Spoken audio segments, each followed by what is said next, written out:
Kitab Bilangan, pasal yang ke-17 sampai dengan pasal yang ke-20. Kitab Bilangan, pasal yang ke-17. Tongkat Harun berbunga. Tuhan berfirman kepada Musa, "Katakanlah kepada orang Israel, dan suruhlah mereka memberikan kepadamu satu tongkat untuk setiap suku. Semua pemimpin mereka harus memberikannya, suku demi suku, seluruhnya 12 tongkat. Lalu, tuliskanlah nama setiap pemimpin pada tongkatnya. Pada tongkat Lewi, harus kau tuliskan nama Harun. Bagi setiap kepala suku, harus ada satu tongkat. Kemudian, haruslah kau letakkan semuanya itu di dalam kemah pertemuan di hadapan tabut hukum, tempat aku biasa bertemu dengan kamu. Dan orang yang kupilih tongkat orang itulah yang bertunas. Demikianlah aku hendak meredakan sungut-sungut yang diucapkan mereka kepada kamu, sehingga tidak usah kudengar lagi." Setelah Musa berbicara kepada orang Israel, maka semua pemimpin mereka memberikan kepadanya satu tongkat dari setiap pemimpin, menurut suku-suku mereka, 12 tongkat, dan tongkat Harun ada di antara tongkat-tongkat itu. Musa meletakkan tongkat-tongkat itu di hadapan Tuhan dalam kemah hukum Allah. Ketika Musa keesokan harinya masuk ke dalam kemah hukum itu, maka tampaklah tongkat Harun dan keturunan Lewi telah bertunas, mengeluarkan kuntum dan mengembangkan bunga dan berbuah-buah badam. Kemudian Musa membawa semua tongkat itu keluar dari hadapan Tuhan kepada seluruh orang Israel. Mereka melihatnya, lalu mengambil tongkat masing-masing. Tuhan berfirman kepada Musa, "Kembalikanlah tongkat Harun ke hadapan tabut hukum untuk disimpan menjadi tanda bagi orang-orang durhaka, sehingga engkau mengakhiri sungut-sungut mereka dan tidak kudengar lagi, supaya mereka jangan mati." Dan Musa berbuat demikian, seperti diperintahkan Tuhan kepadanya. Demikianlah diperbuatnya. Tetapi orang Israel berkata kepada Musa, "Sesungguhnya kami akan mati. Kami akan binasa, kami semuanya akan binasa. Siapapun yang mendekat ke kemah suci Tuhan, niscayalah ia akan mati. Haruskah kami habis binasa?" Kitab Bilangan pasal yang ke-18. Kewajiban dan penghasilan imam dan orang Lewi. Tuhan berfirman kepada Harun, "Engkau ini dan anak-anakmu beserta seluruh sukumu haruslah menanggung akibat setiap kesalahan terhadap tempat kudus. Sedang hanya engkau beserta anak-anakmu lah yang harus menanggung akibat setiap kesalahan yang dilakukan dalam jabatanmu sebagai imam. Suruhlah juga saudara-saudaramu, suku Lewi, suku bapa leluhurmu, mendekat bersama-sama engkau, supaya mereka menggabungkan diri kepadamu dan melayani engkau apabila engkau ini beserta anak-anakmu ada di tengah-tengah kemah hukum. Mereka harus melakukan kewajiban mereka kepadamu, dan kewajiban mereka mengenai kemah seluruhnya. Hanya kepada perkakas tempat kudus dan kepada mesbah janganlah mereka mendekat, nanti mereka mati, baik mereka maupun kamu. Mereka harus menggabungkan diri kepadamu dan melakukan kewajiban mereka mengenai kemah pertemuan sesuai dengan segala pekerjaan pada kemah itu. Tetapi orang awam janganlah mendekat kepadamu. Dan kamu ini haruslah melakukan kewajibanmu mengenai tempat kudus dan kewajibanmu mengenai mesbah, supaya orang Israel jangan lagi tertimpa oleh murka. Sesungguhnya, aku ini telah mengambil saudara-saudaramu orang Lewi dari tengah-tengah orang Israel sebagai pemberian kepadamu, sebagai orang-orang yang diserahkan kepada Tuhan untuk melakukan pekerjaan pada kemah pertemuan. Tetapi engkau ini beserta anak-anakmu haruslah memegang jabatan sebagai imam dalam segala hal yang berkenaan dengan mesbah dan dengan segala sesuatu yang ada di belakang tabir. Dan kamu harus mengerjakannya sebagai suatu jabatan pemberian. Aku memberikan kepadamu jabatanmu sebagai imam. Tetapi orang awam yang mendekat harus dihukum mati. Lalu berfirmanlah Tuhan kepada Harun, "Sesungguhnya aku yang telah menyerahkan kepadamu pemeliharaan persembahan-persembahan khusus yang kepadaku. Semua persembahan yang kudus orang Israel kuberikan kepadamu dan kepada anak-anakmu sebagai bagianmu. Itulah suatu ketetapan untuk selama-lamanya. Inilah bagianmu dari segala persembahan-persembahan yang maha kudus itu, yaitu dari bagian yang tidak harus dibakar. Segala persembahan mereka yang berupa korban sajian, korban penghapus dosa, dan korban penebus salah yang dibayar mereka kepadaku, itulah bagian maha kudus yang menjadi bagianmu dan bagian anak-anakmu. Sebagai bagian maha kudus haruslah kamu memakannya. Semua orang laki-laki boleh memakannya. Haruslah itu bagian kudus bagimu.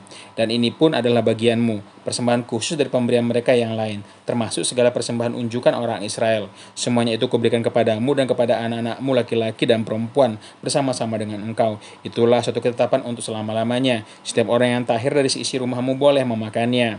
Segala yang terbaik dari minyak dan segala yang terbaik dari anggur dan gandum, yakni sebagai hasil pertamanya dipersembahkan mereka kepada Tuhan, aku berikan kepadamu. Hulu hasil dari segala yang tumbuh di tanahnya, yang dipersembahkan mereka kepada Tuhan, adalah juga bagianmu. Setiap orang yang tahir dari seisi rumahmu boleh memakannya. Semua orang yang dikhususkan bagi Tuhan di antara orang Israel menjadi bagianmu.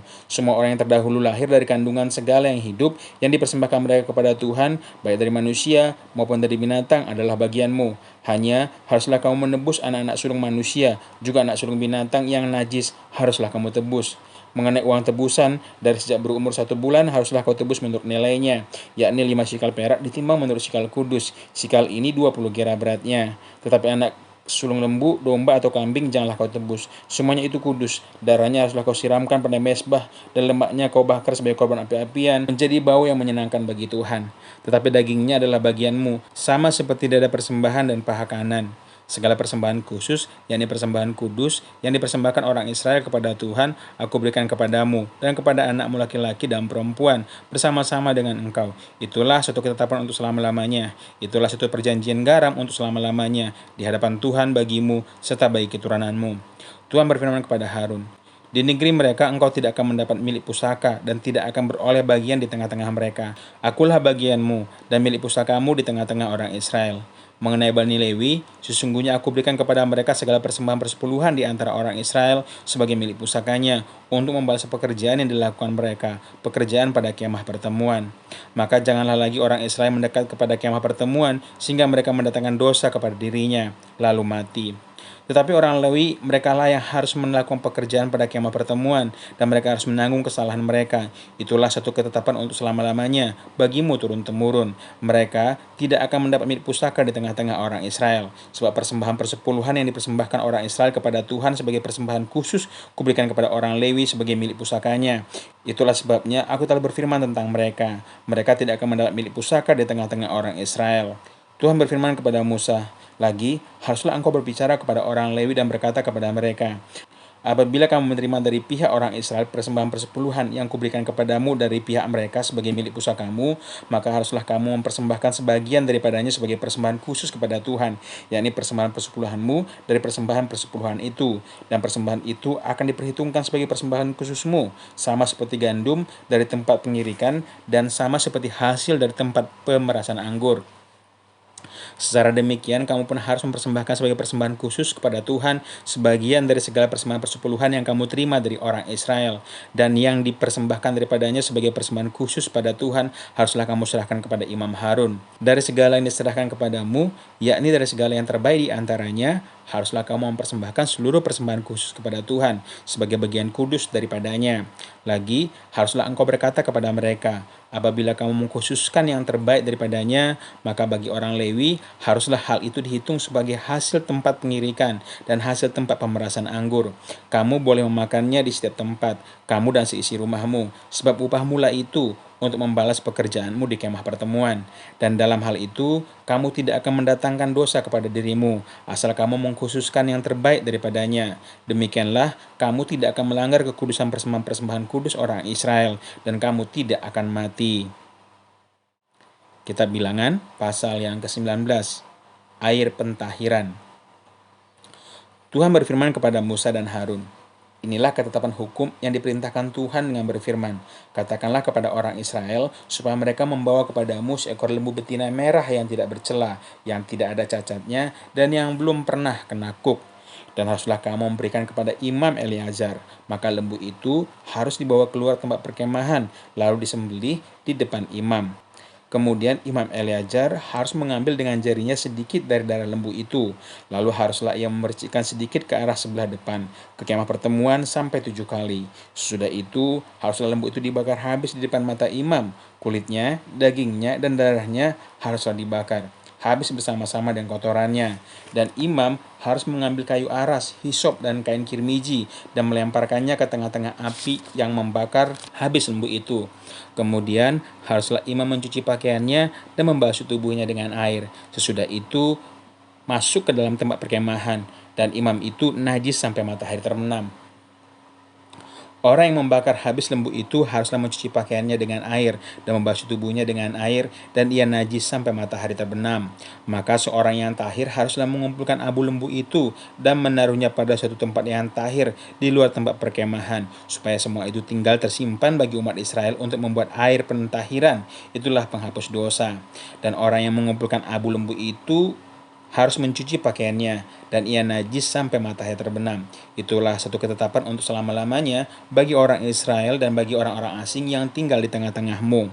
Orang yang kena kepada mayat, ia najis 7 hari lamanya. Ia harus menghapus dosa dari dirinya dengan air itu pada hari yang ketiga, dan pada hari yang ketujuh ia tahir. Tetapi jika pada hari yang ketujuh ia tidak menghapus dosa dari dirinya, maka tidaklah ia tahir pada hari yang ketujuh. Setiap orang yang kena kepada mayat, yaitu tubuh manusia yang telah mati dan tidak menghapus dosa dari dirinya, yang menajiskan kemah suci Tuhan, dan orang itu harus dilenyapkan dari Israel. Karena air pentahiran tidak disiramkan kepadanya, maka ia najis. Kenajisannya masih melekat padanya. Inilah hukumnya apabila seorang mati dalam satu kemah. Setiap orang yang masuk ke dalam kemah itu dan segala yang ada dalam kemah itu najis 7 hari lamanya. Setiap bejana yang terbuka yang tidak ada kain penutup terikat di atasnya adalah najis. Juga setiap orang yang dipadang, yang kena kepada seorang yang mati terbunuh oleh pedang, atau kepada mayat, atau kepada tulang-tulang seorang manusia, atau kepada kubur, orang itu najis 7 hari lamanya. Bagi orang yang najis haruslah diambil sedikit abu dari korban penghapus dosa yang dibakar habis, lalu di dalam bejana abu itu dibubuhi air mengalir. Kemudian seorang yang tahir haruslah mengambil hisop, mencelupkannya ke dalam air itu dan memercikannya ke atas kemah dan ke atas segala bejana dan ke atas orang-orang yang ada di sana, dan ke atas orang yang telah kena kepada tulang-tulang, atau kepada orang yang mati terbunuh, atau kepada mayat, atau kepada kubur itu. Orang yang tahir itu haruslah memerci kepada orang yang najis itu pada hari yang ketiga dan pada hari yang ketujuh. Dan pada hari yang ketujuh itu haruslah ia menghapus dosa orang itu. Dan orang yang najis itu haruslah mencuci pakaiannya dan membasuh badannya dengan air. Lalu ia tahir pada waktu matahari terbenam. Tetapi orang yang telah najis dan tidak menghapus dosa dari dirinya, orang itu harus dilenyapkan dari tengah-tengah jemaah itu, karena ia telah menajiskan tempat kudus Tuhan. Air pentahiran tidak ada disiramkan kepadanya, jadi ia tetap najis. Itulah yang harus menjadi ketetapan bagi mereka untuk selama-lamanya. Orang yang menyiramkan air penyuci itu, ia harus mencuci pakaiannya, dan orang yang kena kepada air penyuci itu, ia menjadi najis sampai matahari terbenam. Segala yang diraba oleh orang najis itu menjadi najis, dan orang yang kena kepadanya menjadi najis juga sampai matahari terbenam. Kitab Bilangan pasal yang ke-20. Miriam mati. Kemudian sampailah orang Israel, yakni segenap umat itu, ke padang gurun Zin dalam bulan pertama, lalu tinggallah bangsa itu di Kades. Matilah Miriam di situ dan dikuburkan di situ. Dosa Musa dan Harun. Pada suatu kali, ketika tidak ada air bagi umat itu, berkumpullah mereka mengerumuni Musa dan Harun, dan bertengkarlah bangsa itu dengan Musa, katanya, "Sekiranya kami mati binasa pada waktu saudara-saudara kami mati binasa di hadapan Tuhan, mengapa kamu membawa jemaah Tuhan ke padang gurun ini supaya kami ternak kami mati di situ? Mengapa kamu memimpin kami keluar dari tanah Mesir untuk membawa kami ke tempat celaka ini, yang bukan tempat menabur, tanpa pohon ara, anggur, dan delima, bahkan air minum pun tidak ada?" Maka pergilah Musa dan Harun dari umat itu ke pintu kemah pertemuan, lalu sujud. Kemudian tampaklah kemuliaan Tuhan kepada mereka. Tuhan berfirman kepada Musa, "Ambillah tongkatmu itu, dan engkau dan Harun kakakmu harus menyuruh umat itu berkumpul. Katakanlah di depan mata mereka kepada bukit batu itu supaya diberikannya air. Demikianlah engkau mengeluarkan air dari bukit batu itu bagi mereka, dan memberi minum umat itu serta ternaknya." Lalu Musa mengambil tongkat itu dari hadapan Tuhan, seperti yang diperintahkannya kepadanya. Ketika Musa dan Harun telah mengumpulkan jemaah itu di depan bukit batu itu, berkatalah ia kepada mereka, "Dengarkanlah kepadaku, hai orang-orang durhaka, apakah kami harus mengeluarkan air bagimu dari bukit batu ini?" Sesudah itu, Musa mengangkat tangannya, lalu memukul bukit batu itu dengan tongkatnya 2 kali. Maka keluarlah banyak air, sehingga umat itu dan ternak mereka dapat minum. Tetapi Tuhan berfirman kepada Musa dan Harun, "Karena kamu tidak percaya kepadaku dan tidak menghormati kekudusanku di depan mata orang Israel, itulah sebabnya kamu tidak akan membawa jemaah ini masuk ke negeri yang akan kuberikan kepada mereka. Itulah mata air Meriba, tempat orang Israel bertengkar dengan Tuhan, dan ia menunjukkan kekudusannya di antara mereka." Edom menolak permintaan orang Israel melalui negerinya. Kemudian Musa mengirim utusan dari Kades kepada Raja Edom dengan pesan, "Beginilah perkataan saudaramu Israel, Engkau tahu segala kesusahan yang telah menimpa kami, bahwa nenek moyang kami pergi ke Mesir, dan kami lama diam di Mesir, dan kami dan nenek moyang kami diperlakukan dengan jahat oleh orang Mesir, bahwa kami berteriak kepada Tuhan, dan Ia mendengarkan suara kami, mengutus orang malaikat, dan menuntun kami keluar dari Mesir. Sekarang ini kami ada di Kades, sebuah kota di tepi perbatasanmu. Izinkanlah kiranya kami melalui negerimu. Kami tidak akan berjalan melalui ladang-ladang dan kebun-kebun anggurmu, dan kami tidak akan minum air sumurmu. Jalan besar saja yang akan kami jalani dengan tidak menyimpang ke kanan atau ke kiri, sampai kami melalui batas daerahmu. Tetapi orang Edom berkata kepada mereka, tidak boleh kamu melalui daerah kami, nanti kami keluar menjumpai kamu dengan pedang. Lalu berkatalah orang Israel kepadanya, kami akan berjalan melalui jalan raya, dan jika kami dan ternak kami minum airmu, maka kami akan membayar uangnya, asal kami diizinkan lalu dengan berjalan kaki, hanya itu saja. Tetapi jawab mereka, tidak boleh kamu lalu. Maka keluarlah orang Edom menghadapi mereka dengan banyak rakyatnya dan dengan tentara yang kuat. Ketika orang Edom tidak mau mengizinkan orang Israel dari daerahnya, maka orang Israel menyimpang meninggalkannya. Harun mati. Setelah mereka berangkat dari Kades, sampailah segenap umat Israel di Gunung Hor. Lalu berkatalah Tuhan kepada Musa dan Harun dekat Gunung Hor di perbatasan tanah Edom. Harun akan dikumpulkan kepada kaum leluhurnya, sebab ia tidak akan masuk ke negeri yang kuberikan kepada orang Israel, karena kamu berdua telah mendurhaka kepada titahku dengan mata air Meriba. Panggillah Harun dan Eleazar anaknya, dan bawalah mereka naik ke gunung Hor. Tanggalkanlah pakaian Harun, dan kenakanlah itu kepada Eleazar anaknya. Kemudian Harun akan dikumpulkan kepada kaum leluhurnya, dan mati di sana. Lalu Musa melakukan seperti yang diperintahkan Tuhan. Mereka naik ke gunung Hor, sedang segenap umat itu memandangnya. Musa menanggalkan pakaian Harun, dan mengenakannya kepada Eleazar anaknya. Lalu matilah Harun di puncak gunung itu. Kemudian Musa dengan Eleazar turun dari gunung itu. Ketika segenap umat itu melihat bahwa Harun telah mati, maka seluruh orang Israel itu menangisi Harun 30 hari lamanya.